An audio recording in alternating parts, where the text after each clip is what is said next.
시작하겠습니다. 저는 라이트닝 네트워크에 대해서 조사를 해봤습니다. 이제 라이트닝 네트워크는 얼마 전 비트코인의 느린 TPS를 좀 올려줄 수 있는 신기술이라는 개념으로 발표가 된 그런 기술인데요. 라이트닝 네트워크 사이트를 딱 들어갔을 때는 이제 이게 비트코인에 종속된 비트코인에서 개발하고 있는 그런 기술이라기보다는 그냥 거래를 빨리 블록체인 생태계 안에서 거래를 굉장히 빠르게 할 수 있는 방법이 뭐가 있을까를 연구한 결과였고, 그 연구 역시 계속 진행되고 있는 일종의 약간 독립된 프로젝트인 걸로 보였습니다. 네. 그래서 라이트닝 네트워크에서는 이 네 가지를 자기네 프로토콜을, 자기네 방식을 썼을 때 이 네 가지를 장점으로 밀고 있고요. 인스턴트 페이먼트, 스케일러빌리티, 로우 코스트, 크로스 블록체인, 이 네 가지를 밀고 있는데, 이제 한글로 좀 간단하게 설명을 하면은 즉시 지불 거래가 돼요. 그 비트코인의 거래 같은 경우는 블록체인에 트랜잭션을 올리고 승인을 하는 과정이 필요하지만 얘는 거래에 대한 승인 과정이 필요 없습니다. 그리고 블록체인을 타지 않은 오프체인 트랜잭션으로 진행이 됩니다. 블록체인의 네트워크는 이용하지만 블록체인 네트워크의 승인 과정과 블록을 생성하는 과정이 필요 없이 트랜잭션이 발생하기 때문에 훨씬 빠른 인스턴트 페이먼트라고 할 수 있는 급의 속도로 트랜잭션 처리가 가능하고요. 스케일러빌리티, 이 라이팅 네트워크는 일종의 이 트랜잭션을 담당해 줄 수 있는 허브의 개념이 필요합니다. 라이팅 네트워크 자체는 사실 허브의 개념이 필요가 없는 네트워크인데, 이걸 실질적으로 이 블록체인 네트워크 상에서 굴리기 위해서는 사람들이 생각을 했을 때 어떤 돈과 커넥션을 유지해 주는 허브의 개념이 필요한데, 이 허브들은 서로 분산화된 분산한 처리로 이제 작동이 되기 때문에 초당 수백만에서 수천만까지 TPS 설계가 가능하고, 유저가 뭔가 웹사이트 하나를 클릭할 때마다 유저가 키보드를 누르는 액션 하나마다 트랜잭션을 발생을 시켜도 그런 것들을 이론적으로 다 처리할 수 있는 수준이라고 이 라이트닝 네트워크의 사이트에서는 주장을 하고 있습니다. 그리고 로우 코스트, 블록체인의 블록을 생성하고 데이터를 넣기 위해서는 온체인 트랜잭션을 발생시켜야 되는데, 이거는 되게 수수료가 많이 들어가요. 비트코인 같은 경우는 말할 것도 없고요. 근데 로우 코스트라고 얘기하는 이유는 라이팅 네트워크를 이용한 트랜잭션은 블록에 새겨지지 않는 트랜잭션입니다. 오프체인 트랜잭션이기 때문에 정말 작은 수수료로도 이제 마이크로 결제를 지원을 하고요. 크로스 블록체인이라는 거는 실시간으로 다른 블록체인의 코인과 아토믹 스와핑을 지원합니다. 아토믹 스와핑이라는 거는 서로 동시에 이제 그 시세에 맞춰서 동시에 서로 다른 코인을 원하는 사람들에게 그 코인이 동시에 제공될 수 있다는 건데요.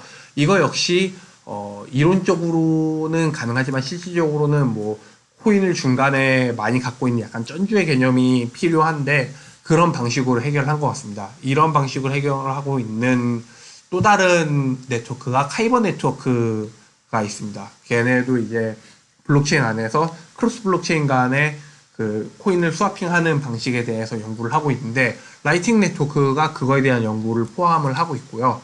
그렇기 때문에 전혀 다른 컨센서스의 블록체인도 전혀 문제 없이 이제 그 비율만 맞으면 스마트 컨트랙트 안에서 크로스 시킬 수 있다라고 이제 라이팅 네트워크에서는 주장을 하고 있습니다. 간단하게 직접 써볼 수가 있는데요. 이게 여기 사이트에서 열리나? 네.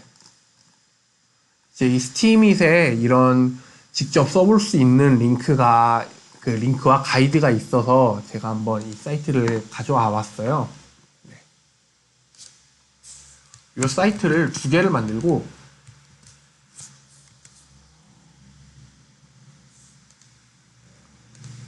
두 개 다 이제 승인을 처음에 시작을 해주면은 간단하게 테스트를 할 수 있게 뭐 이제 잔고를 이렇게 받아요. 라이트닝 네트워크에 이제 샌드 리시버를 하기 위해서는 지금 이 일종의 노드들이 실제로는 허브에 연결이 되어 있는 노드들인데요. 먼저 리시브를 하기 라이트닝 네트워크는 샌딩하는 쪽에서 먼저 요청을 하는 게 보내는 방식이 아니라 받을 쪽에서 먼저 영수증 같은 개념을 만들어서 샌딩하는 곳에 보내줍니다. 그래서 가령 뭐 내가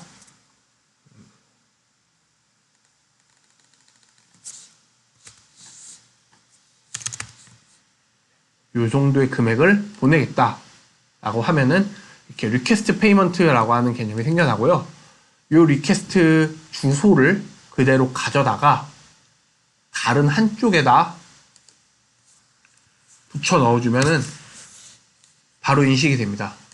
그러면은 보내는 쪽에서 이거를 보낼 거냐 캔슬할 거냐를 결정을 할 수가 있고요. 요걸 샌드 페이먼트 하는 순간 결제는 끝납니다. 네. 위에도 여기도 계좌 값이 바뀌었고요. 얘는 얘대로 보낸 값만큼 값이 줄었고요.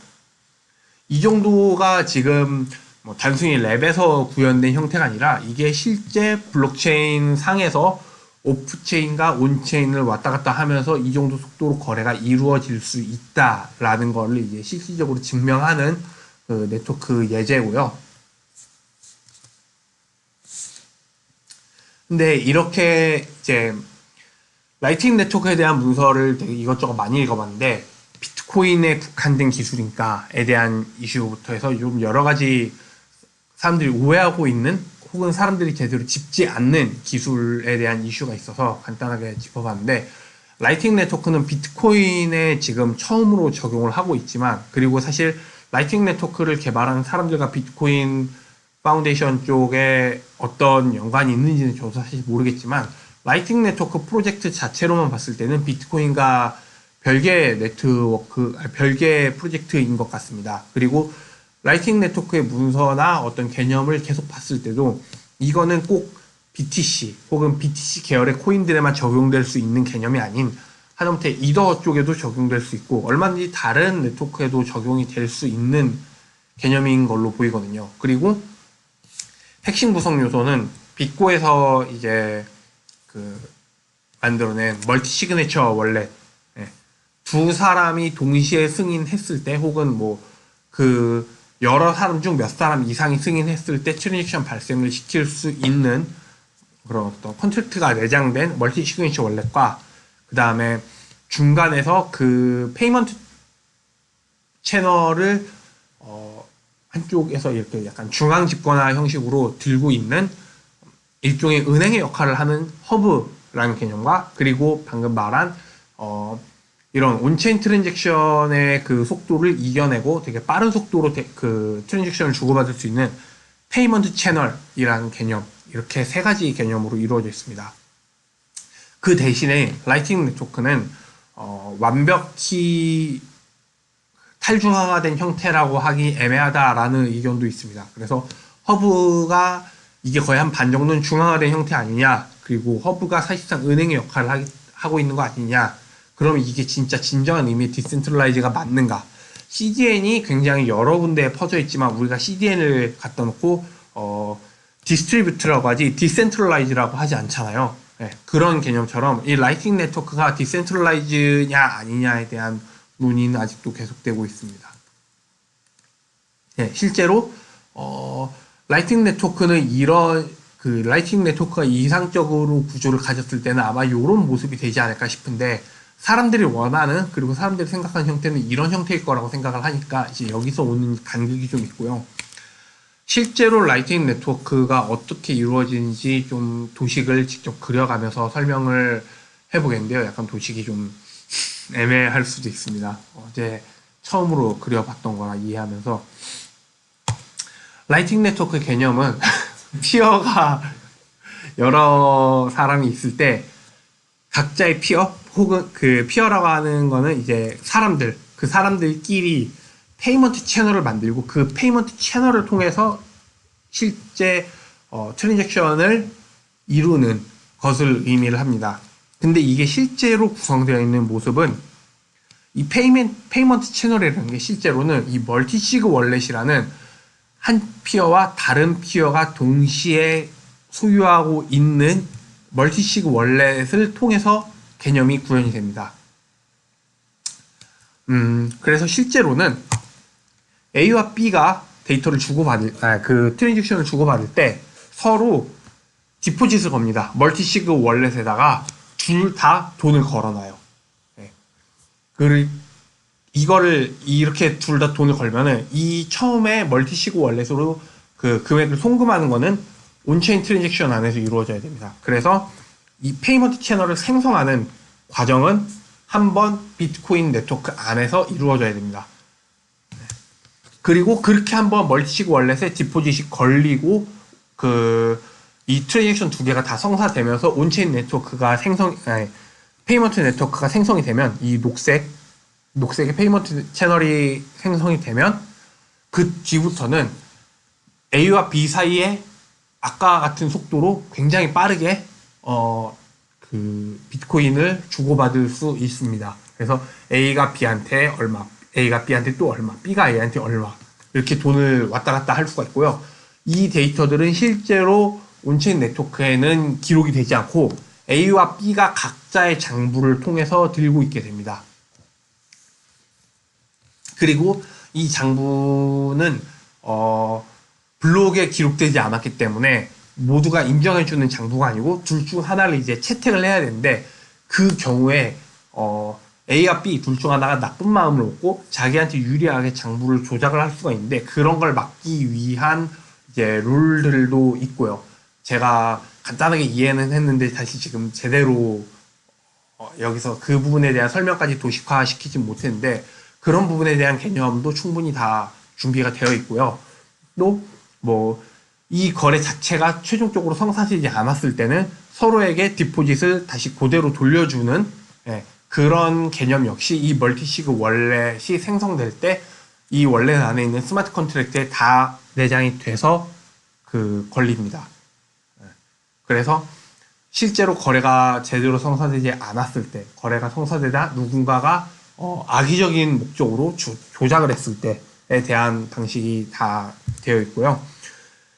그렇게 해서 실제로 트랜잭션을 다 주고받고 마지막으로 정산을 할 때 아까 A에서 B한테 2BTC, A에서 B한테 또 5BTC, B에서 A한테 2.5BTC 이렇게 데이터를 주고받았으면 최종적으로는 A에서 B로 5BTC를 보낸 게 됩니다.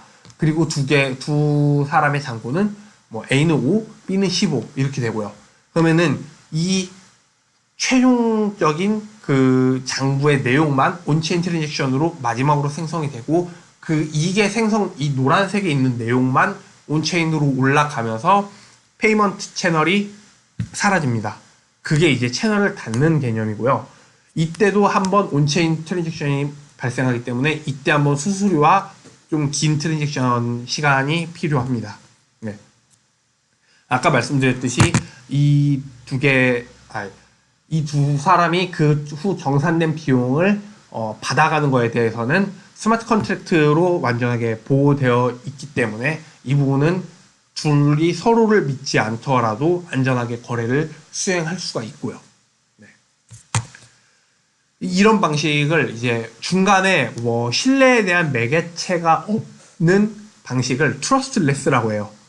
트러스트와 트러스트레스 방식 두 개에 대한 개념이 있는데 트러스트는 중간에서 신뢰를 해줄 수 있는 어떤 매개체가 있는 개념일 때 트러스트고 얘는 이제 어떤 능동적인 사람이나 법인, 단체 혹은 노드 이런 개념이 트러스트를 해주는 방식이 아닌 스마트 컨트랙트에 의해서 묶여지는 방식이기 때문에 이걸 트러스트레스라고 표현합니다. 그래서 트러스트레스 방식의 개념이지만 코인 저당 기반의 신뢰입니다.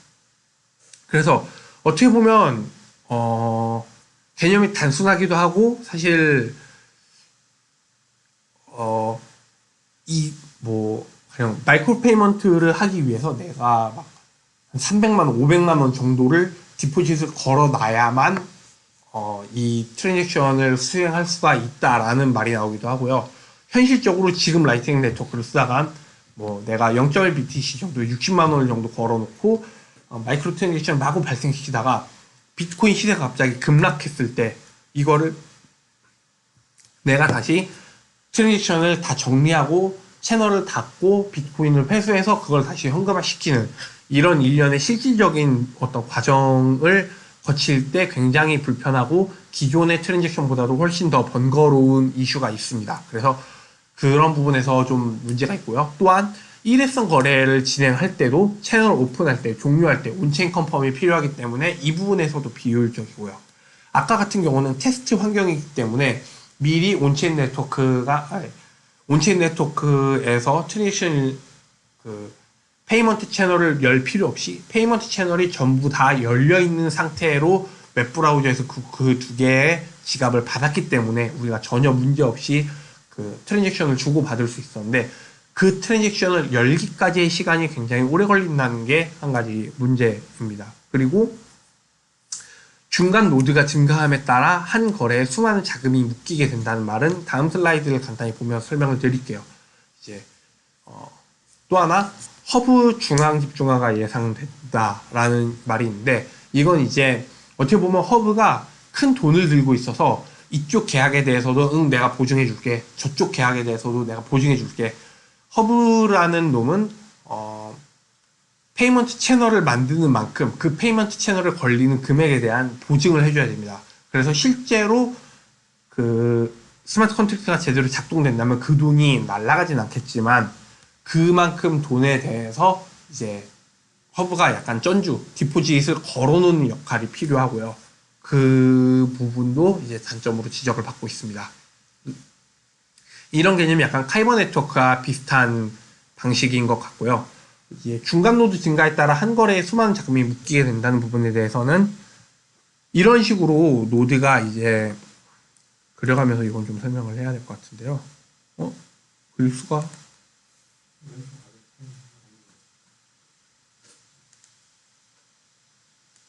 레이저 포인터만 되네요.